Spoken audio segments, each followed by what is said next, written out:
Hi there Butchie, this is Emma from Emma's Bookish Lifestyle, and today is a June wrap-up.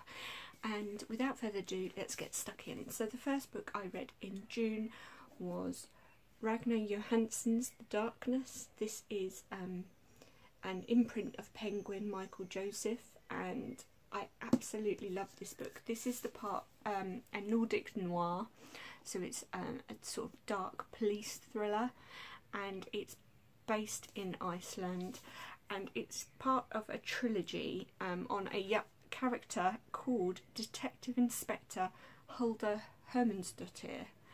Now, I've probably completely butchered that, but it's based in Reykjavik, and this particular book is around the instances of the fact that Hulda is asked unexpectedly to retire and be replaced with a younger and male model, and she takes umbrage at that, and part of her get out of jail free card is she asks to open an old cold case to find the killer of a Russian woman applying for asylum in Reykjavik.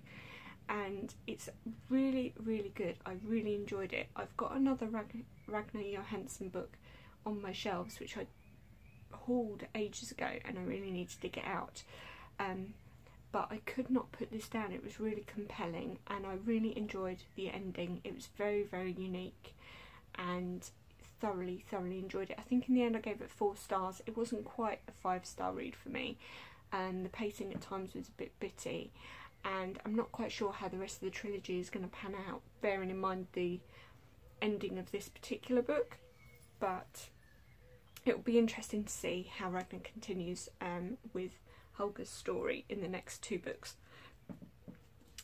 Next I did a book buddy read, and that was with the lovely Lindsay from The Wandering Reader and Lauren from Lauren and the Books. I'm sure they are both already on your subscription list, but if they're not, I shall link them down below. And we read The Great Alone by Kristen Hanna, and again I'll put a picture up here.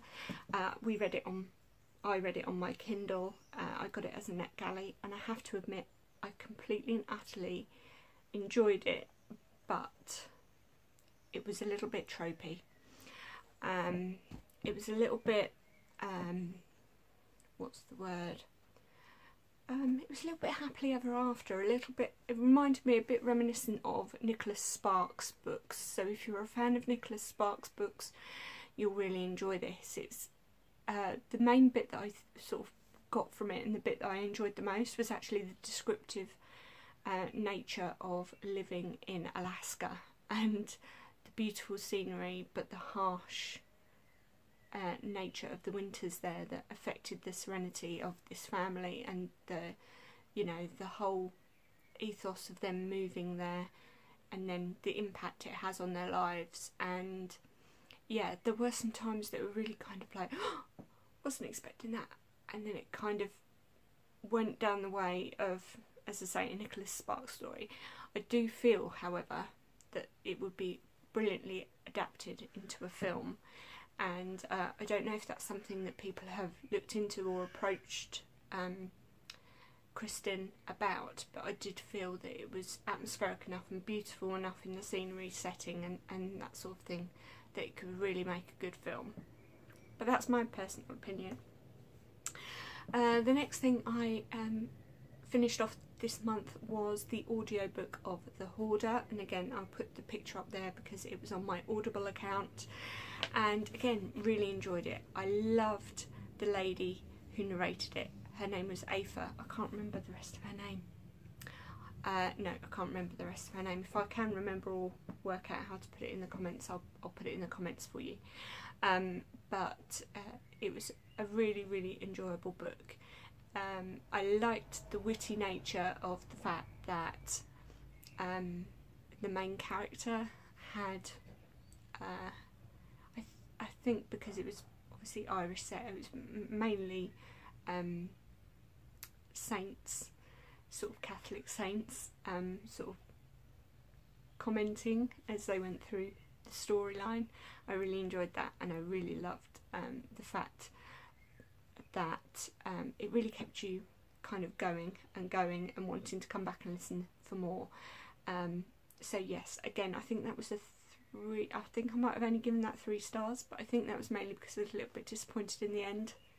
It just wasn't quite what I was expecting it was going to be at the end. I thought there was going to be some kind of eruptive finale maybe, and there wasn't. But then it was more of a family drama than a thriller, I think, so that could be why I was expecting it to be more of a thriller. The next book I did was a buddy read with Mel from Mel's Bookland Adventures, and we did Skinful of Shadows by Frances Hardinge, and I had this beautiful copy sent to me by Victoria from Eve's Alexandria. Sadly, I didn't get on with it. I was struggling reading it and getting the time to read it and focus on it, and I also tried picking it up through my Audible account because I realised I'd downloaded it as an Audible, so I also gave it a go there. I think this is not a complete DNF, although I did DNF it in the buddy read. I think it is a go back and read at another time. Maybe I was feeling a bit overwhelmed, maybe I was feeling a bit rushed with work and life commitments, that I wasn't kind of absorbing it and enjoying it as much as I would like. So this isn't a complete DNF. I've DNF'd it for the moment, and I've been honest and given it 1 star on Goodreads for the moment, but I am possibly going to reread this at a later date, so I'm going to keep hold of that one. The next book I read was again an excellent gift from Victoria from Eve's Alexandria, and she sent me Simon versus the Homo Sapiens Agenda. Now, I know Anthony from Anthony Andrews reviewed this and really enjoyed it, and I have to admit he was the person who compelled me to pick it up sooner rather than later.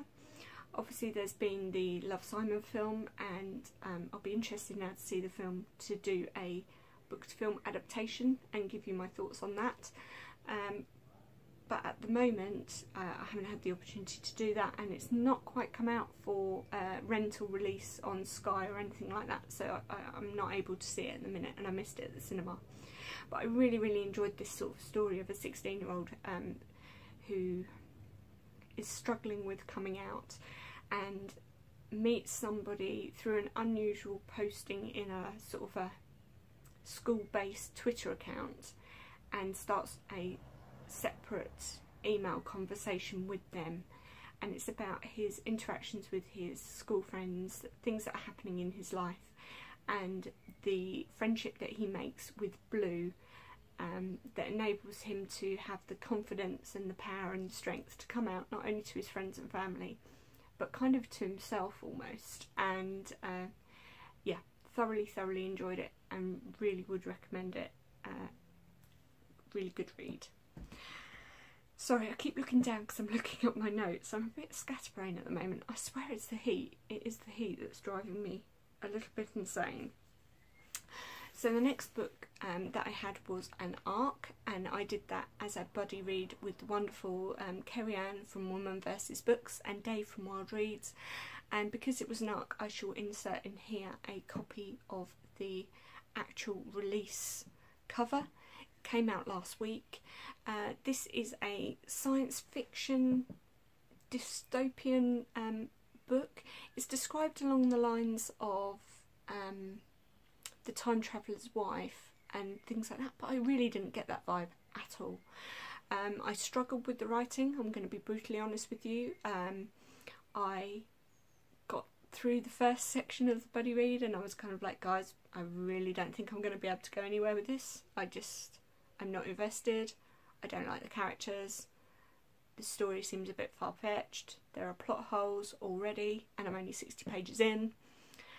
And I stuck with it, and I did stick with it, and it did get better, and I in the end gave it 3 stars, but there were to me elements of it that just didn't sit right, and especially with the ending, it just felt a bit forced. It was almost like the book was written to meet the ending, and there were events throughout the book that didn't quite mesh in, and there were tangent plot lines that went nowhere. And yeah, the more I think about it, you know, the more I'm toying with maybe lowering my star rating, but I'm not 100% sure, because there were bits of it that were enjoyable. It just, It'll be interesting to see what Thea Lim's next book is like. Being that it was her debut novel, be interested to see what genre she maybe approaches next time, if she goes down the same genre, if she's actually sort of picked up any critique from this book that has changed her approach to her next book.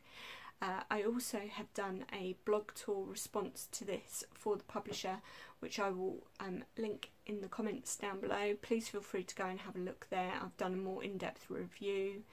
I don't believe in being